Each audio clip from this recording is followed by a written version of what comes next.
of a haunted house, better known today as the Sally House.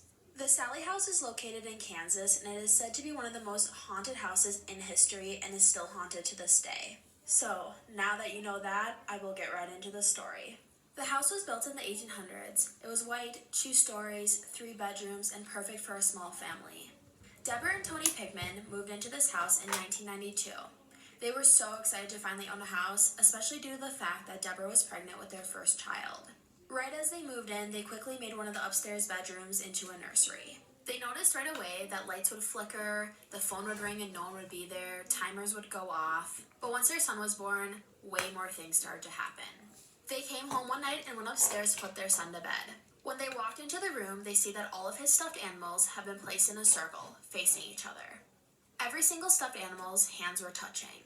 Stay tuned for part 2. This is part 2 of the true story of one of the most actively haunted houses in America, known as the Sally House. Deborah and Tony Pickman walked into their baby boy's room to see all of his stuffed animals had been placed into a circle facing each other. All of their hands were touching. Deborah was just convinced that someone was messing with them.